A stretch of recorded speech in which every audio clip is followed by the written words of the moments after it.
As always, don't forget to check the links in the description box below for the best prices on the parts and tools used in today's video. Hey guys, so today we're working on a 2006 Nissan Altima, and we're going to be replacing the radiator. So the first steps you want to do is undo this bolt, this bolt, this hose, and this bolt, and this bolt. So today we're using 3/8" drive electric Milwaukee ratchet. So you just put it on there and got those bolts off, and they come right up and makes things a whole lot faster. Alright guys, so after we loosen those two hoses and then those bolts, the next step is right here and right here in the middle. And then there's one over here. I'll show them what it looks like taking it out. So basically you're just going to take this tool, you're going to slip it in there, bam, pop it out, and then we'll just go ahead, why not? Just show them everything. Cool, and then we're going to come right down in here. This guy might be hard, so I'm going to take my tool, push down, and then pull out like that. Oh, we got one more here. And then this whole fan assembly just kind of sits down in here on two little pegs, and it's just going to lift right out. And as you can see, I had a couple more sitting over here too. So we're going to do the same thing. And then we're going to just pull our radiator hose up out of the way and pull.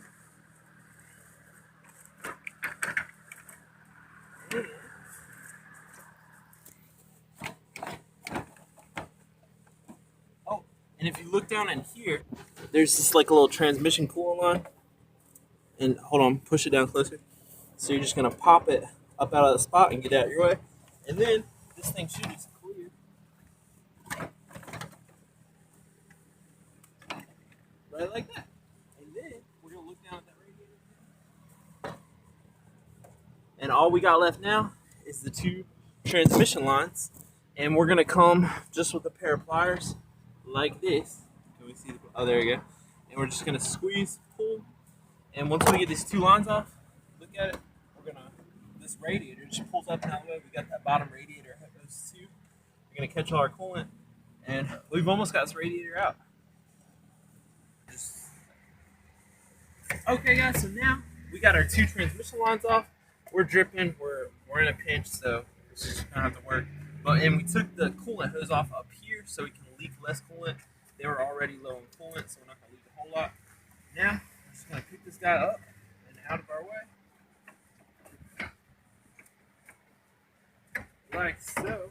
Now, when we got this thing up, you'll see that right here on the bottom, we're supposed to have a rubber piece. It's probably sitting. Put the camera right down here. You got these two little rubber mounts. Sometimes they come out attached to the radiator like that. Just make sure you have this, and just make sure it goes back in. Here, show it right here. It sticks on the bottom. You'll need to put it on the new one or set the new radiator down into that little hole so that this radiator mounts correctly. But that's pretty much it, guys. It's pretty simple. It's out. We'll have the new one here in just a few minutes. And of course, we're going to take this coolant hose and put it on the new one. We took it off the engine because we're losing less coolant this way and pouring less coolant on the ground. I don't advise that you just let it all run on the ground, but like I said, we're in a pinch. Also, anytime you disconnect a hose from the engine, or even these, like this top hose here, from here, I always put on like the little screw, like this style hose clamp on afterwards. That prevents it from leaking a second time. We don't want any comebacks. We don't want to be back out here. So we just put those screw hose clamps back on there. Don't over tighten them because you got plastic, but I mean that's pretty much it. So the amount of transmission fluid that comes out is very minimal. So most of the time we don't really put any back in. You can put maybe just like a quarter quart or something back in if that makes it feel better. But that's it, y'all. So I would say this just for the sake of making sure you're good. Always check your transmission fluid afterwards and just add accordingly. So That's it. Thanks for watching. Look at this new radiator. So now we're going to do our install video. And basically, they come with these little things on your old transmission lines, both sides. Make sure you take those off. Then, we're always going to look over the radiator. We're going to look over the old radiator and make sure we transfer all the parts. First thing, like we talked about before, come down here. You got these little rubber pieces. Make sure we put them on the ends. So, we put it back in there, it's going to go in nice and snug.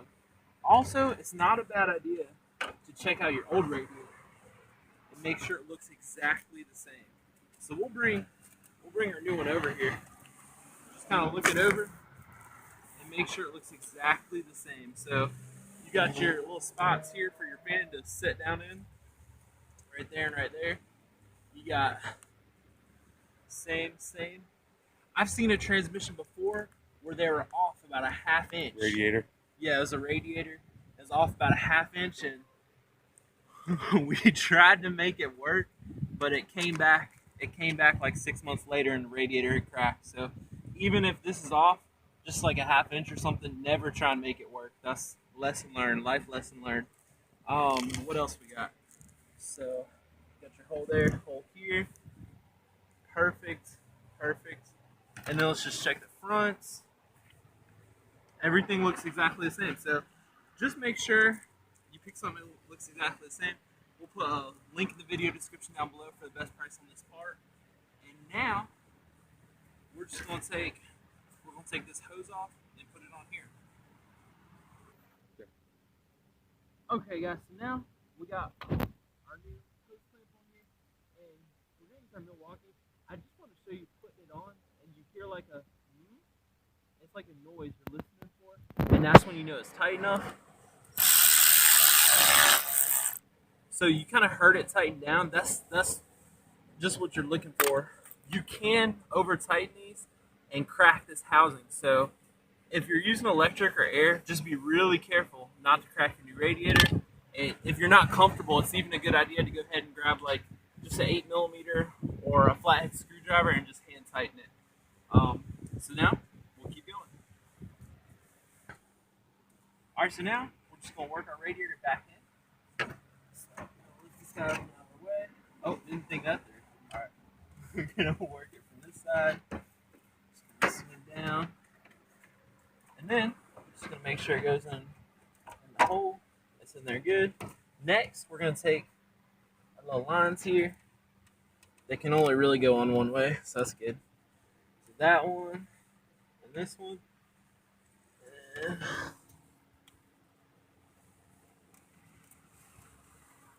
And then we'll hop under the car, squeeze those, and put those back on. These, I don't usually change the clamp. I usually just reuse them because it's not quite as pressurized as the cooling system, so they usually don't leak. I usually don't see any problems out of them. Okay, guys, one other thing that's important is these radiators come with a drain cock. It's important to make sure that that thing's tight when you put it back on.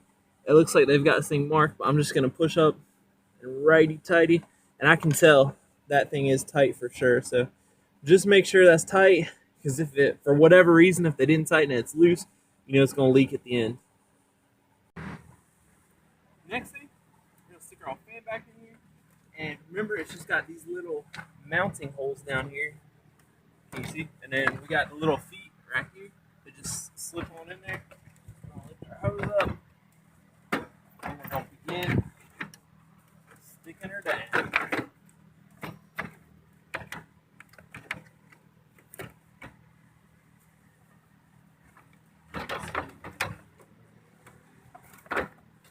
Sometimes it helps to go down sideways.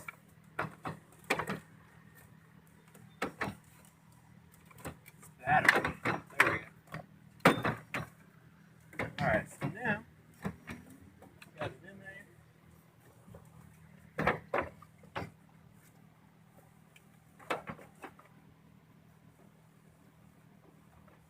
So now I'm just going to reach down there and make sure the feet, so I can feel that one's in, and then I'm going to come on up over.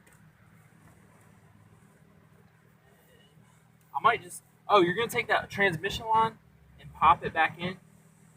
Right, right there. So, can you see that down there? With my finger. So we just popped it back in, so you see me pop it out and pop it back in. Make sure that's in there. Then I'm just gonna hop down here real quick, and you can film from up top. And I'm just gonna push up. Hey, Dory, could you grab the top and help me wiggle it in?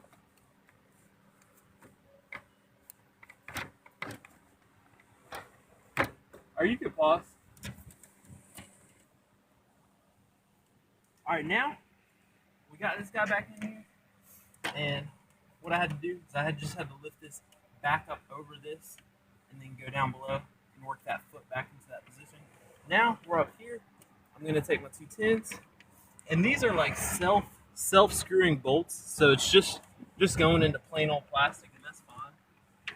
They just kind of make their own new little hole every time. So we're gonna go ahead and zap it in.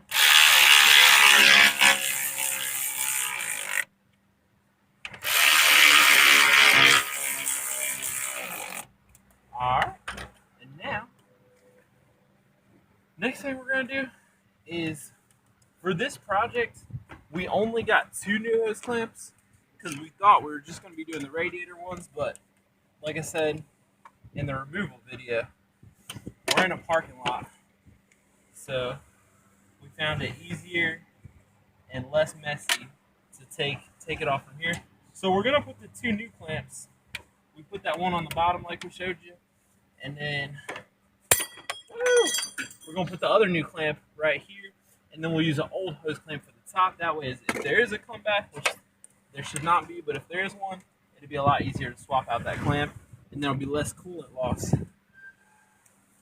So here's this, and we're just going to stick this on here, and we're going to position it in the most easiest way. So if you can see right there, it might be a little harder to get to. So what we'll do is we'll flip it around, stick it on there, and that is going to be the easiest way to get to it with the ratchet. So we'll zap it on there like that.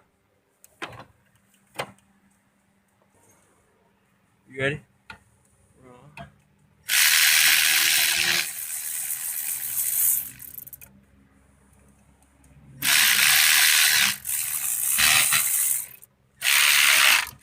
There we go. It's all that good and tight.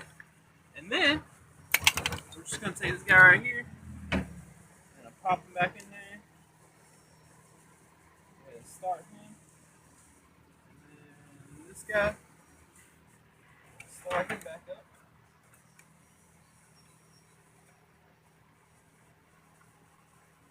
And then we're going to zap him down.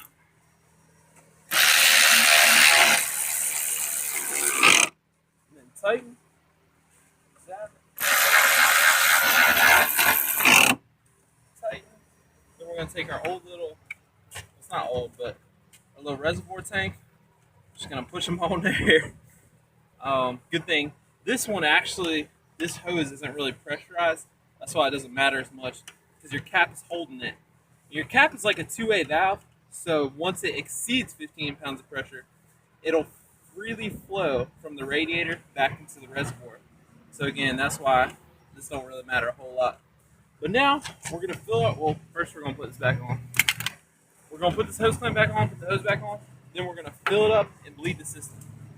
Real quick note: if you're using an electric or an air ratchet, you want to hand start these bolts first before you zap them on there, just to make sure you don't strip them.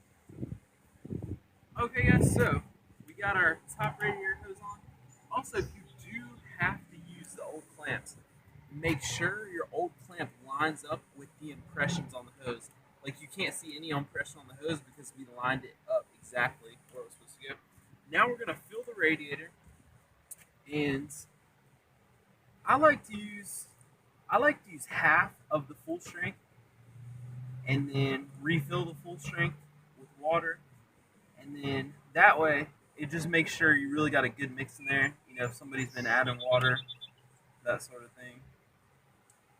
So we're gonna fill all the way to the top, and then we're gonna pressure test it and you can check out the how to do that. Just search Fixbook coolant pressure test, or just Fixbook pressure test, and you'll see the video of how to do a pressure test.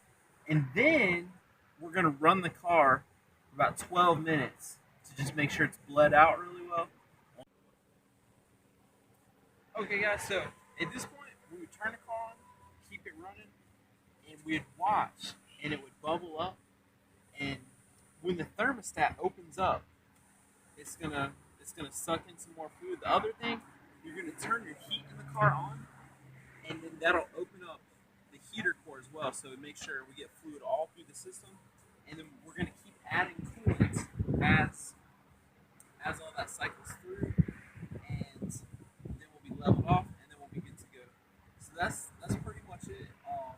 You'll run for about 12 minutes, because it usually takes about 10 to 12 minutes for that thermostat to open up, and you just leave the cap off and just keep adding fluid, and then after the 12 minutes, go ahead and put the radiator cap back on, make sure your coolant reservoir is done, and that's it, y'all. So that's it. Thanks for watching. We're still going, right?